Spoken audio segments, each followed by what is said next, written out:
মুসলিম প্রজন্ম ধ্বংসের সর্বনাশা ফাঁদ।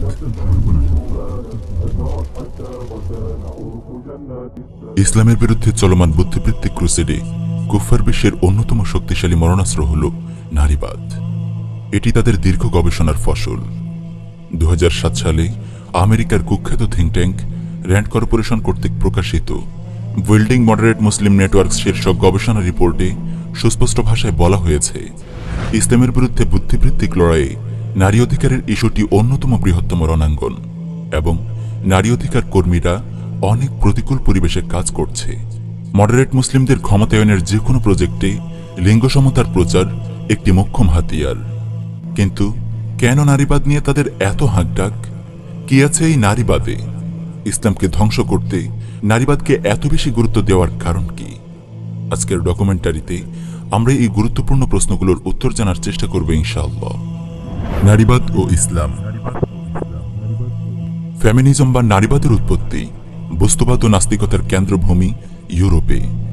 19বিংশ শতক জুড়ে এবং বিংশ শতাব্দীর শুরুর সময়টিকে এই আন্দোলনের প্রথম ভাগ ধরা হয়। 1960 থেকে 1980 পর্যন্ত সময়কে ধরা হয় দ্বিতীয় ভাগ এবং 1990 থেকে এর তৃতীয় ধাপ শুরু হয়। নারীবাদ আন্দোলন যখন শুরু হয় তখন আসলে ইউরোপের নারীরা অনেক ক্ষেত্রে লাঞ্ছনা ও বঞ্চনার শিকার ছিল। যেমন তাদের সম্পত্তির মালিক হওয়ার কোনো অধিকার ছিল না, বরং তারা নিজেরাই অন্য কারো সম্পত্তি ছিল। তাদের কোনো উইল বা আইনি কাগজে স্বাক্ষর দেওয়ার অধিকার ছিল না। এছাড়াও আরও অনেক লাঞ্ছনা ও শোষণের নির্মম শিকার ছিল ইউরোপের নারী সমাজ। নারীবাদী আন্দোলনের প্রথম ধাপের দাবিগুলো ছিল ভোটাধিকার, রাজনৈতিক সমতা ও আইনি অধিকার। এই হিসেবে ইউরোপে নারীবাদী আন্দোলনের শুরুর দিকের মৌলিক দাবিগুলো সঠিক ছিল। কিন্তু আন্দোলনের দ্বিতীয় ধাপ থেকে এটি যে দাবিগুলো সামনে নিয়ে আসে তা মানুষের স্বভাব প্রকৃতির সম্পূর্ণ বিপরীত। যেমন লিঙ্গ সমতা, যৌন স্বাধীনতা, কর্মক্ষেত্রে নারী পুরুষের সমান অংশগ্রহণ ইত্যাদি। এই নারীবাদের ফলস্বরূপ পাশ্চাত্য সমাজ পরিণত হয় পশু সমাজে। তারা হারিয়ে ফেলে তাদের পিতৃ পরিচয়। নারীরা পরিণত হয় পুরুষের ভোগ্য পণ্যে। ধ্বংস হয়ে যায় পরিবার ব্যবস্থা। আল্লাহ তাআলা এমন পশুর জীবন থেকে মুসলিম বিশ্বকে হেফাজত করুন। কিন্তু ইসলাম আল্লাহ প্রদত্ত ইনসাফ ভিত্তিক সুষম জীবন ব্যবস্থা। এখানে জন্ম থেকে মৃত্যু পর্যন্ত মানব জীবনের সকল বিধিবিধান সুস্পষ্ট রূপে বলে দেয়া হয়েছে। পুরুষের অধিকার ও কর্মক্ষেত্র, নারীদের অধিকার ও কর্মক্ষেত্র, নারী ও পুরুষের একে অপরের প্রতি দায় দায়িত্ব ইত্যাদি সবকিছু এখানে সুনির্ধারিত। এতে নতুন করে কিছু সংযোজন বিয়োজনের কোনো সুযোগ নেই। ইসলামী জীবন ব্যবস্থায় আল্লাহর চূড়ান্ত ইনসাফের বহিঃপ্রকাশ ঘটেছে। তাই ইসলামী আইনের ক্ষেত্রে কারো অধিকারের জন্য না আন্দোলন করার কোনো সুযোগ আছে, না আন্দোলন করার আদৌ কোনো প্রয়োজন আছে। পাশ্চাত্য সমাজ শতাব্দীর পর শতাব্দী নারীদের উপর জুলুম করেছে, কিন্তু ইসলাম 1400 বছর আগেই নারী ও পুরুষের জন্য ইনসাফ ভিত্তিক আইন প্রণয়ন করে দিয়েছে। আল্লাহর অনন্ত জ্ঞান ও অসীম প্রজ্ঞা থেকেই এসব আইন ও বিধিবিধান উচ্চারিত। তাই ইসলাম সময়ের সঙ্গে ডিগবাজি খায় না। 1400 বছর আগে যেমনটি নাজিল হয়েছে কিয়ামত পর্যন্ত হুবহু এমনই থাকবে। মুসলমানদের যদি আন্দোলন করতেই হয় তবে ইসলামী আইন সঠিকভাবে বাস্তবায়নের জন্য করতে হবে। আর কেউ যদি ইসলামের প্রমাণিত কোনো আইনকে অস্বীকার করে সে ইসলামের গণ্ডি থেকে বের হয়ে কাফের হয়ে যায়। প্রিয় ভাই, ইসলামে নারীর অধিকার ও মর্যাদা নিয়ে এই সংক্ষিপ্ত পরিসরে আলোচনা করা সম্ভব নয়। আমরা এখানে গুরুত্বপূর্ণ কিছু পয়েন্টের দিকে ইশারা করব মাত্র। ইসলামে পুরুষ ও নারী একে অপরের শত্রু তো নয়, প্রতিদ্বন্দ্বীও নয়, বরং পুরুষ ও নারী উভয়ই ইসলামী সংস্কৃতি ও সভ্যতার মূল ভিত্তি। উভয়ের যৌথ উদ্যোগে গড়ে ওঠে মুসলিম সভ্যতা। এখানে নারী পুরুষের বিকল্প নয়, পুরুষও নারীর বিকল্প নয়। উভয়েরই রয়েছে আপন আপন যোগ্যতা ও দক্ষতা অনুযায়ী আলাদা আলাদা দায়িত্ব ও কর্মক্ষেত্র। নারীবাদীদের মতো ইসলাম নারী পুরুষকে একে অপরের প্রতিযোগী মনে করে না। এটি এমন এক ধ্বংসাত্মক চিন্তা যা মানব সভ্যতার জন্য অনেক বড় হুমকি। বরং ইসলাম তো পুরুষ ও নারীকে একে অপরের অংশ মনে করে, একে অপরের রক্ষাকারী আবরণ মনে করে। আল্লাহ তাআলা বলেন, হুন্না লিবাসুল লাকুম ওয়া আনতুম লিবাসুল লাহুন্না। তোমাদের স্ত্রীরা তোমাদের আচ্ছাদন আর তোমরাও তোমাদের স্ত্রীদের আচ্ছাদন। প্রিয় ভাই ও বোনেরা, আসুন আপনাদের পরিচয় করিয়ে দেই ইসলামী সমাজের নারীর সাথে। ইসলামী সমাজ ব্যবস্থায় নারী মাতৃত্বের গর্বে গর্বিত মমতাময়ী মা। ইসলামী নারী স্নেহময়ী লাজুক বোন। ইসলামী নারী হৃদয়ের গোলাপ, প্রেমময়ী জীবন সাথী। ইসলামী নারী শ্রদ্ধা ও ভালোবাসার দাদি, নানি, ফুফু কিংবা খালা। একটিবার চিন্তা করে দেখুন, পাশ্চাত্যের পশু সমাজে এই মায়া, মমতা, শ্রদ্ধা ও ভালোবাসায় নারীকে মহিমান্বিত করার কোনো সুযোগ আছে? পাশ্চাত্যের নারী হল ভোগের পণ্য, নাইট ক্লাবের নর্তকী, মদের বারে মদ পরিবেশনকারী, পতিতালয়ের বেশ্যা, হলিউডের নগ্ন অভিনেত্রী, পর্নোমুভির শুটিংয়ে ব্যবহৃত কাঁচামাল বা তুচ্ছ সেক্স টয়, বিজ্ঞাপনের নগ্ন ছবি, অফিসে সহকর্মীর হাতে যৌন হেনস্থার শিকার কর্মচারী, দায়িত্ব নেবার ভয়ে বিয়ে না করে ফুল থেকে ফুলে ঘুরে বেড়ানো লম্পট যুবকদের যৌন লালসা মেটানোর বস্তু, রাস্তাঘাটে ধর্ষণের শিকার অসহায় প্রাণী, সামরিক বাহিনীতে পুরুষ সৈনিকদের দ্বারা ধর্ষিতা নারী সৈনিক, আর যৌবন শেষে শেষ বয়সে বৃদ্ধাশ্রমে গড়াগড়ি খাওয়া এক পরিত্যক্তা থুরথুরে বুড়ি। এই হল পাশ্চাত্যের পশু সমাজের নারী ও নারীর অবস্থান। এবার আসুন আপনাকে ইসলামী শরিয়ায় নারীর মর্যাদা ও অবস্থান দেখাই। ইবাদত ও আখিরাতের দৃষ্টিকোণ থেকে ইসলাম নারী ও পুরুষের মাঝে কোনো পার্থক্য করেনি। আল্লাহ তাআলা বলেন, মান আমিলা সালিহাম মিন যাকারিন আও উনসা ওয়া হুয়া মুমিন ফালানুহইয়ান্নাহু হায়াতান তাইয়্যিবা ওয়া লানাজজিয়ান্নাহুম আজরাহুম বিআহসানি মা কানু ইয়ামালুন। মুমিন নারী ও মুমিন পুরুষের মধ্যে যে কেউ নেক আমল করবে তাকে আমি নিশ্চয় পবিত্র জীবন দান করব এবং তাদেরকে তাদের কর্মের শ্রেষ্ঠ পুরস্কার প্রদান করব। দুনিয়াবী হুকুম আহকামের ব্যাপারে ইসলাম নারীকে তার শক্তি, সামর্থ্য ও শারীরিক গঠনের উপযোগী দায়িত্ব ও কর্মক্ষেত্র নির্ধারণ করে দিয়েছে। জন্মের পর থেকে বিয়ের পূর্ব পর্যন্ত মেয়েকে লালন পালন করার দায়িত্ব পিতার ঘাড়ে অর্পণ করা হয়েছে, আর বিয়ের পর থেকে মৃত্যু পর্যন্ত তার ভরণ পোষণের সম্পূর্ণ দায়িত্ব স্বামীকে দেয়া হয়েছে। দুর্ভাগ্যবশত বিয়ের পূর্বে মেয়েকে দেখাশোনার জন্য যদি পিতা বা বড় ভাই ইত্যাদি কেউ না থাকে, তবে বিয়ে দেয়া পর্যন্ত তার প্রতিপালনের সম্পূর্ণ দায়িত্ব ইসলামী সরকারের। আর বিয়ের পর কোনো কারণে স্বামী মারা গেলে এবং তাকে দেখাশোনার কেউ না থাকলে তখনও তাকে দেখভালের সম্পূর্ণ দায়িত্ব ইসলামী সরকারের। সরকার তার জন্য হয়তো পর্দাসম্মত নিরাপদ কোনো কর্মসংস্থানের ব্যবস্থা করবে, কিংবা কুটির শিল্পের ব্যবস্থা করবে, অথবা সরাসরি বাইতুল মাল থেকে ভাতা দেবে। এত কিছুর পরও মেয়েরা তাদের পিতার কাছ থেকে অর্ধেক সম্পত্তি পাবে। পরিপূর্ণ পর্দা ও নিরাপত্তার গণ্ডির ভেতর থেকে তাদের সর্বোচ্চ শিক্ষা ও কর্মসংস্থান পাওয়ারও অধিকার আছে। এক কথায়, পর্দা ও নিরাপত্তা বজায় থাকলে শিক্ষা ও কর্মসংস্থানের ক্ষেত্রে ইসলাম নারীদের কোনো ধরনের বাধা দেয় না। মৌলিকভাবে পুরুষের দায়িত্ব হল সংসারের অভিভাবকের দায়িত্ব পালন এবং জীবিকা উপার্জন, আর নারীর দায়িত্ব হল গর্ভধারণ, সন্তান প্রতিপালন এবং ঘর সামলানো। আল্লাহ রাব্বুল আলামিন উভয়কেই আপন আপন দায়িত্ব পালনের উপযোগী করে সৃষ্টি করেছেন। উপার্জনের জন্য পুরুষদের তিনি শক্ত সামর্থ্য ও মজবুত করণে সৃষ্টি করেছেন, আর নারীদেরকে গর্ভধারণের উপযোগী শরীর, জৈবিক প্রক্রিয়া ও উপকরণ দান করেছেন। তাদের বুকে দুধ দান করেছেন সন্তান প্রতিপালনের জন্য। তাদের দেহকে কোমল এবং হৃদয়কে মায়ামমতায় ভরে দিয়েছেন। আল্লাহ তাআলা বলেন, الرجال قوامون على النساء بما فضل الله بعضهم على بعض وبما أنفقوا من أموالهم فالصالحات قانتات حافظات للغيب بما حفظ الله। পুরুষ নারীর তত্ত্বাবধায়ক, কারণ আল্লাহ তাআলা তাদের একে অপরের উপর শক্তি সামর্থ্যে শ্রেষ্ঠত্ব দান করেছেন, এবং এই জন্য যে পুরুষ তাদের ধন সম্পদ ব্যয় করে, সুতরাং নেককার স্ত্রীরা আনুগত্য ও লোকচক্ষুর অন্তরালে আল্লাহ যা সংরক্ষিত করেছেন তা হেফাজত করে। রাসূলুল্লাহ সাল্লাল্লাহু আলাইহি ওয়াসাল্লাম জীবনে কখনো তার স্ত্রীর ওপর হাত তোলেননি। স্ত্রীদের সঙ্গে তার ভালোবাসা ছিল প্রবাদ তুল্য। তিনি ইরশাদ করেন, খায়রুকুম খায়রুকুম লিআহলি ওয়া আনা খায়রুকুম লিআহলি। তোমাদের মধ্যে সেই উত্তম যে তার পরিবারের কাছে উত্তম, আর আমি তোমাদের মধ্যে আপন পরিবারের কাছে অধিক উত্তম। এমনকি কোনো কারণে স্ত্রীকে ভালো না লাগলেও ইসলাম তার সঙ্গে সম্পর্ক ছিন্ন না করার এবং সুন্দর আচরণ করার নির্দেশ দিয়েছে। আল্লাহ তাআলা বলেন, فإن كرهتموهن فعسى أن تكرهوا شيء ويجعل الله فيه خيرا كثيرا। তোমরা যদি স্ত্রীদের অপছন্দ করো, তবে এমন হতে পারে যে আল্লাহ তাআলা যাকে প্রভূত কল্যাণ দান করেছেন তোমরা তাকেই অপছন্দ করছো। ইসলাম কন্যা সন্তানকে সৌভাগ্যের প্রতীক হিসেবে চিহ্নিত করেছে।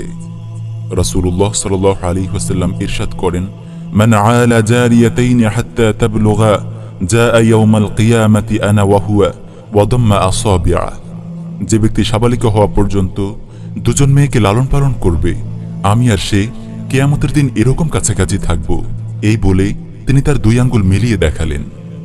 নারীবাদী চক্রটি জোরসোরে প্রচার করছে গর্ভধারণ, সন্তান প্রতিপালন, পুরুষের ঘর সামলানো ইত্যাদি নারীর জন্য অপমানজনক। নারীরা এমন তুচ্ছ কাজের জন্য সৃষ্টি হয়নি। তাদেরও চাই পুরুষের মতো কর্মক্ষেত্রে সমান অংশগ্রহণ এবং ক্যারিয়ার গঠনের সুযোগ। তারাও পুরুষের সঙ্গে কাঁধে কাঁধ মিলিয়ে সভ্যতা বিনির্মাণে অংশগ্রহণ করতে চায়। চটকদার কথাগুলো শুনতে বেশ ভালো, কিন্তু এটি কত বড় একটি শয়তানি একটু চিন্তা করলেই তা বুঝে আসবে। চলুন বিষয়টি নিয়ে সংক্ষেপে আলোচনা করা যাক। গর্ভধারণ ও মাতৃত্ব নারী জীবনের পূর্ণতা, নারী জীবনের অনিবার্য পরিণতি। আল্লাহ রাব্বুল আলামিন নারী দেহকে গর্ভধারণের উপযোগী করে সৃষ্টি করেছেন, তাদের বুকে দুধ দিয়েছেন এবং তাদের শরীরকে নরম করেছেন যাতে তারা শিশুদের প্রতিপালন করতে পারে। নারীবাদী শয়তানগুলো বলে বেড়ায় এই দায়িত্ব পুরুষরাই নাকি নারীদের উপর চাপিয়ে দিয়েছে এবং এটি নাকি বেশ অপমানজনক। এদের আকল বুদ্ধি এরা পাশ্চাত্য প্রভুদের কাছে বন্ধক দিয়ে রেখেছে। স্বয়ং স্রষ্টাই তো তাদেরকে এভাবে সৃষ্টি করেছেন সন্তান প্রতিপালনের উপযুক্ত করে। আর মাতৃত্ব ও সন্তান প্রতিপালন কত বড় মহিমান্বিত কাজ! সুবহানাল্লাহ। দাজ্জালি মিডিয়া কিভাবে মুসলিম নারীদের মগজ ধোলাই করেছে দেখুন। নারীরাও আজ মাতৃত্ব ও সন্তান প্রতিপালনকে তুচ্ছ মনে করছে, অথচ মাতৃত্বের সমান মর্যাদা সম্পর্কে ইসলাম কি বলে দেখুন। এক ব্যক্তি রাসূলুল্লাহ সাল্লাল্লাহু আলাইহি ওয়াসাল্লামের কাছে এসে বলে, মানুষের মধ্যে আমার সুন্দর ব্যবহার পাওয়ার সবচেয়ে বেশি হকদার কে? রাসূলুল্লাহ সাল্লাল্লাহু আলাইহি ওয়াসাল্লাম বলেন, তোমার মা। তারপর কে? তিনি আবার বলেন, তোমার মা। তারপর কে? তিনি আবার বলেন, তোমার মা। সে চতুর্থবার জিজ্ঞেস করে, তারপর কে? রাসূলুল্লাহ সাল্লাল্লাহু আলাইহি ওয়াসাল্লাম উত্তর দেন, তোমার পিতা। এখান থেকে বোঝা গেল মায়ের হক পিতার হকের 3 গুণ বেশি। সুবহানাল্লাহ। একজন মা কত বেশি মর্যাদাবান, আর একটি শিশুকে যথাযথভাবে বড় করে তোলা কত বড় গুরুত্বপূর্ণ দায়িত্ব, যার হাতে পরিচালিত হবে আগামীর সমাজ, ভবিষ্যতের পৃথিবী। মানুষের জীবনে আপন সন্তানকে বড় করে তোলার চেয়ে বড় স্বপ্ন আর কি হতে পারে? একজন পিতা রোদে পুড়ে বৃষ্টিতে ভিজে নিজেকে সন্তানের ভবিষ্যতের জন্য তিলে তিলে ক্ষয় করেন, আর একজন মা তাকে পরম আদর ও মায়া মমতায় বড় করে তোলেন। এত বড় একটি দায়িত্ব অশিক্ষিত বুয়া কিংবা কাজের ছেলের হাতে কিভাবে তুলে দেয়া যায়? সন্তানের উত্তম পরিচর্যা ও প্রতিপালনের চেয়ে মায়ের জন্য শ্রেষ্ঠ ক্যারিয়ার আর কি হতে পারে? পৃথিবীর শ্রেষ্ঠ মানুষগুলো তো মায়ের যথার্থ তরবিয়তের কারণেই বড় হয়েছে। একজন ইমাম মালিক তৈরি করা, একজন সালাহউদ্দিন আইয়ুবী তৈরি করা, একজন আব্দুল্লাহ আজম তৈরি করা কি আপনার কাছে ছোট কাজ মনে হয়? মাতৃত্বের এই মহান ক্যারিয়ারের কি কোনো মূল্য নেই? বাইরে গিয়ে পুরুষের সঙ্গে ধাক্কাধাক্কি করে 2 পয়সা কামানোই কি ক্যারিয়ার? এই নারীবাদী শয়তানগুলোর বিবেক কতটা পৌঁছে গেছে দেখুন। বাসায় নিজের প্রিয়তম জীবন সাথী স্বামীর সেবা করলে নাকি নারী পুরুষের দাসী হয়ে যায়, অথচ তারাই যখন অফিসে বসের সেবা করে, বিমানবালা হয়ে বিমানের যাত্রীদের সেবা করে, রাস্তাঘাটে পুরুষের উৎপীড়নের শিকার হয়, তখন সেটি হয়ে যায় ক্যারিয়ার। ছি, ধিক্কার জানাই তাদের এমন নষ্ট বিবেকের প্রতি। স্বামী যখন স্ত্রীপুত্রের মুখে হাসি ফোটানোর জন্য মাঠে ময়দানে অফিস আদালতে হাড় ভাঙা খাটুনি খাটে, মাথার ঘাম পায়ে ফেলে প্রিয়তমা স্ত্রীর সুখ ও আনন্দের জন্য জীবন বিলিয়ে দেয়, তখন সেটিকে কিভাবে মূল্যায়ন করবেন? স্বামী স্ত্রীর মধুর সম্পর্কের মাঝে দাসত্ব খুঁজে পাওয়া লোকগুলোর চিন্তাধারা কতটা নোংরা তা আর বলার অপেক্ষা রাখে না। প্রিয় বোন, তথাকথিত ক্যারিয়ার বিলাসিতায় যদি আপনারাও হারিয়ে যান, তবে জেনে রাখুন শীঘ্রই অভিশপ্ত পাশ্চাত্য সংস্কৃতির অনুসরণে এদেশেও গড়ে উঠবে বৃদ্ধাশ্রম। রঙিন ক্যারিয়ারের স্বপ্নে বিভোর হয়ে যে সন্তানকে আপনি বুয়োর হাতে তুলে দিয়েছিলেন, সেও আপনাকে বৃদ্ধাশ্রমেই ফেলে আসবে। অসভ্য ইউরোপিয়ানদের মতো আপনার জীবনও হয়ে উঠবে ধুধু মরুভূমি। এবার চলুন জানা যাক নারীবাদের প্রস্তুতি ও বাজারজাতকারী পাশ্চাত্য সমাজে নারীরা কেমন আছে। নারীবাদের লীলাভূমি পাশ্চাত্য সমাজেই নারীরা সবচেয়ে বেশি অরক্ষিত, অনিরাপদ এবং নির্যাতিত, অথচ নারী ক্ষমতায়ন ও নারী মুক্তির জন্য যা করার তারা সব করেছে। চলুন দেখা যাক নারীবাদ তাদেরকে কি দিয়েছে। জর্জ মেসন ইউনিভার্সিটির একটি অনুসন্ধানের রিপোর্টে উঠে এসেছে, আমেরিকার প্রতি 3 জনের একজন জীবনে একবার হলেও যৌন নির্যাতনের শিকার হয়। আর 19.3% নারী জীবনে একবার হলেও ধর্ষিতা হয়। ন্যাশনাল ক্রাইম ভিক্টিমাইজেশন সার্ভে অনুযায়ী আমেরিকায় প্রতি 73 সেকেন্ডে একজন যৌন হয়রানির শিকার হয়, আর প্রতি 9 মিনিটে যৌন হয়রানির শিকার হয় একজন শিশু। আর যৌন হয়রানিকারী প্রতি 1000 গ্রেফতার হয় মাত্র 5 জন। প্রতি 6 জনের একজন আমেরিকান জীবনে একবার হলেও ধর্ষিত হয়। শীর্ষ ধর্ষক দেশগুলোর তালিকায় শীর্ষস্থান দখল করে রেখেছে আমেরিকা, ব্রিটেন, কানাডা ও ফ্রান্সের মতো নারীবাদের প্রচারকারী দেশগুলো। নারীকে সবচেয়ে বেশি অপমানিত ও লাঞ্ছিত করা হয় পর্নো ইন্ডাস্ট্রিতে। এটি এখন গোপন কোনো বিষয় নয় যে আমেরিকা সহ পাশ্চাত্য রাষ্ট্রগুলোতেই তৈরি হয় পৃথিবীর সব পর্নো মুভি। নারীর সম্মান ও মর্যাদার কবর রচনাকারী এই অসভ্য রাষ্ট্রগুলোই আবার নারী অধিকার নিয়ে কথা বলে। শয়তানিরও একটা সীমা থাকা চাই। খুব শীঘ্রই মানুষরূপী এই পশুগুলো লাঞ্ছিত হবে ইনশাআল্লাহ। আপনি নিশ্চয় জানেন, ধর্ষণ ও যৌন হয়রানি তখনই বলা হয় যখন তা সংশ্লিষ্ট নারীর অমতে হয়। ব্যভিচারকারী নারী ও পুরুষ উভয়ই যদি রাজি থাকে তাহলে পাশ্চাত্য নারীবাদী আইনে তা অপরাধ নয়। তাহলে তাদের নৈতিকতার কি খবর, চলুন দেখা যাক। 2013 সালে প্রকাশিত দ্য ওয়াশিংটন পোস্টের এক রিপোর্টে বলা হয়, আমেরিকার শতকরা 48 জন নারীর প্রথম সন্তানটি হয় জারজ তথা হারামজাদা, এবং খুব দ্রুত হারামজাদা হওয়ার এই হার 50% পেরিয়ে যাবে। বুঝতেই পারছেন, এই পশু সভ্যতার অর্ধেকের চেয়েও বেশি মানুষ জারজ। এদের কাছ থেকে সন্ত্রাস, লাম্পট্য ও জুলুম ছাড়া পৃথিবী আর কি বা আশা করতে পারে? নারীবাদ, নারী ক্ষমতায়ন, নারী মুক্তির নামে ইউরোপের অভিশপ্ত সমাজের লম্পট পুরুষেরা তাদের নারীদেরকে কিভাবে তাদের যৌন লালসা মেটানোর পুতুলে পরিণত করেছে তার বয়ান শুনুন প্রখ্যাত কথাশিল্পী হুমায়ুন আহমেদের বয়ানে। তিনি তার হোটেল গ্রেভার ইন নামক ভ্রমণ কাহিনীতে তার এক মার্কিন সহপাঠিনীর কথা এভাবে তুলে ধরেন, আমার সঙ্গে রুথ কন্ডাল বলে এক আমেরিকান ছাত্রী পিএইচডি করত। এই মেয়েটি কোনো স্বামী জোগাড় করতে পারেনি, ভবিষ্যতেও যে পারবে এমন কোনো সম্ভাবনা নেই। মেয়েটি মৈনাক পর্বতের মতো। সে আমাকে দুঃখ করে বলেছিল, আমার যখন 17-18 বছর বয়স ছিল তখন আমি এত মোটা ছিলাম না, চেহারাও ভালোই ছিল। তখন থেকেই চেষ্টা করছি একজন ভালো ছেলে জোগাড় করতে, পারিনি। কতজনের সঙ্গে যে মিশেছি, ওদেরকে ভুলিয়ে রাখার জন্য কত কিছু করতে হয়েছে। আগেকার অবস্থা তো নেই। এখন ছেলেরা ডেটিং এর প্রথম রাতেই বিছানায় নিয়ে যেতে চায়। না করি না, না করলে যদি বিরক্ত হয় আমাকে ছেড়ে অন্য কোনো মেয়ের কাছে চলে যায়। এত কিছু করেও ছেলে জুটাতে পারলাম না। ভ্রমণ সমগ্র, হুমায়ুন আহমেদ, পৃষ্ঠা 344। প্রিয় ভাই ও বোনেরা, এই অশ্লীল কথাগুলো তুলে ধরার জন্য আমরা দুঃখিত। এই বয়ান থেকে একটু বোঝার চেষ্টা করুন মার্কিন নারীদের জীবন কেমন। নারী মুক্তির নামে তারা নারীদেরকে কিভাবে যৌন লালসার নির্মম শিকার বানিয়েছে। মিটু আন্দোলনের কথাটিও একবার মনে করে দেখুন। যদি এদেশে নারীবাদ সফলভাবে প্রতিষ্ঠা লাভ করতে পারে তাহলে আমাদের সমাজের কি অবস্থা হবে। অভিশপ্ত মার্কিন সমাজ থেকে চোখ ফিরিয়ে এবার আমাদের মুসলিম সমাজের বিবাহ ও পরিবার ব্যবস্থার দিকে একটু নজর দিন। মুসলিম নারীরা কতটা নিরাপদ, কতটা ভারমুক্ত, কতটা পবিত্র থাকার সুযোগ পাচ্ছে একটু চিন্তা করে দেখুন। নারীবাদী শয়তানরা আসলে কি চায়? চলুন এবার আমরা দেখব নারীবাদী চক্রের আসল উদ্দেশ্য কি। তাদের মুখ থেকেই শোনা যাক তাদের অভিশপ্ত এজেন্ডাগুলো সম্পর্কে। 2000 সাল নাগাদ আমরা আশা করি আমাদের শিশুদেরকে সৃষ্টিকর্তার ওপর নয় বরং মানব শক্তির ওপর বিশ্বাসী করে গড়ে তুলতে পারব। যেহেতু বিয়ে নারীদেরকে দাসত্বের শিকলে বন্দী করে, তাই এটি স্পষ্ট যে নারী আন্দোলনকে অবশ্যই এই বিবাহ প্রথার ওপর আক্রমণের প্রতি মনোনিবেশ করতে হবে। বিবাহ প্রথা বিলোপ করা ছাড়া নারী স্বাধীনতা অর্জন করা যাবে না। বিবাহ প্রথার পরিসমাপ্তিই হল নারী মুক্তির অত্যাবশ্যকীয় শর্ত। তাই আমাদের তরফ থেকে মহিলাদেরকে এই উৎসাহ দেওয়া জরুরি যে তারা যেন তাদের স্বামীদেরকে পরিত্যাগ করে এবং পুরুষদের সঙ্গে পৃথকভাবে বসবাস না করে। সকল ইতিহাসকে অবশ্যই নারী নির্যাতনের বিভিন্ন পর্যায়কে সামনে রেখে নতুন করে লিখতে হবে।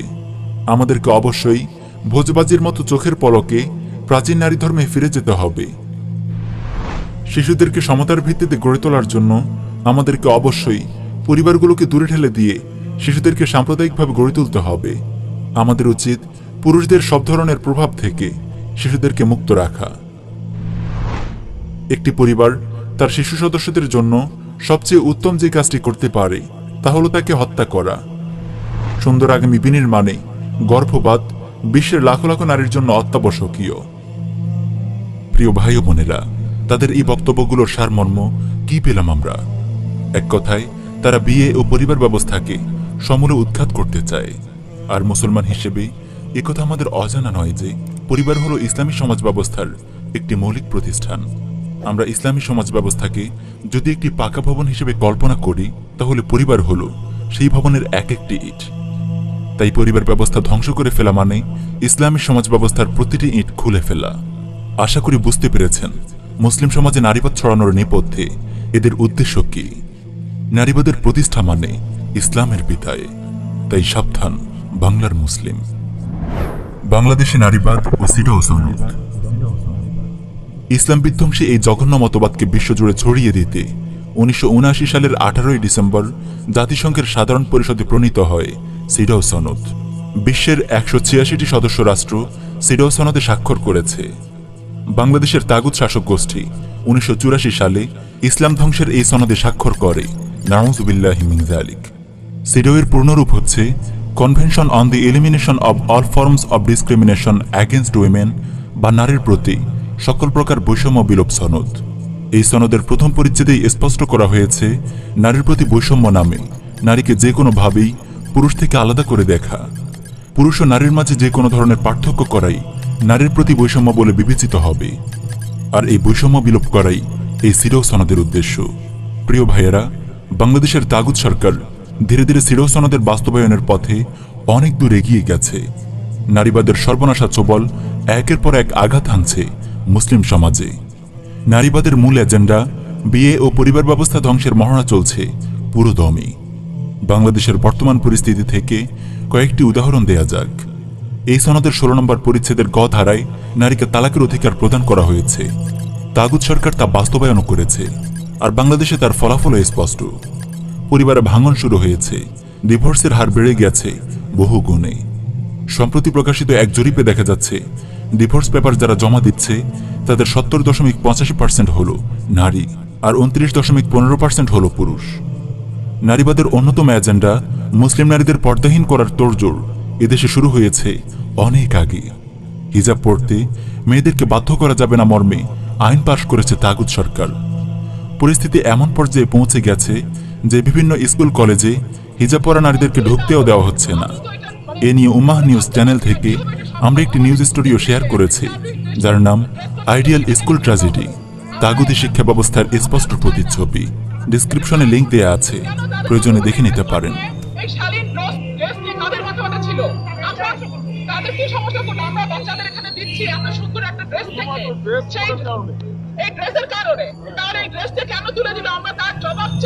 সিডাও বাস্তবায়নের ফলস্বরূপ বাংলাদেশে নারী নির্যাতন ও ধর্ষণের হার ক্রমশ বেড়ে চলেছে। মানবাধিকার সংস্থা অধিকারের তথ্য মতে কেবল 2011 সাল থেকে 2018 সাল পর্যন্ত 8 বছরে বাংলাদেশে 13,638 জন নারী ধর্ষিতা হয়েছে। এগুলো তো এই ভূমিতে নারীবাদ বিস্তারের নিছক কয়েকটি নিদর্শন। আমাদের অজান্তেই তাগুত প্রশাসন, দাজ্জালি মিডিয়া ও বিদেশি এনজিওগুলোর হাত ধরে মুসলিম সমাজের গভীরে ছড়িয়ে পড়ছে নারীবাদের প্রজন্ম বিধ্বংসী দূষণ। ক্রমে শিথিল হয়ে আসছে পারিবারিক বন্ধন। ইউরোপের জাহেলিয়াতের দিকে যাত্রা করছে আমাদের এই দেশ। আল্লাহ তাআলা আমাদেরকে হেফাজত করুন। আমাদের আহ্বান। প্রিয় ভাই, তাগুত সরকার সিডাও বাস্তবায়নের মাধ্যমে বিশ্ব নারীবাদী শয়তানি চক্রের সঙ্গে মিলে কাজ করে যাচ্ছে। ডকুমেন্টারি থেকে এটি স্পষ্ট হয়েছে যে নারীবাদ প্রতিষ্ঠা মানে ইসলামের মূলোৎপাটন। আশা করি মুসলিম বিশ্বে নারীবাদের প্রচার প্রসারে কাফেরদের কেন এত আগ্রহ তার উত্তর পেয়েছেন। আর লং রানে আমাদের দাওয়াহ ও ইরাদাতের কাজকে আরো বেগবান করতে হবে। আল্লাহ তাআলা আমাদের সবাইকে এই মোবারক পথে কবুল করুন।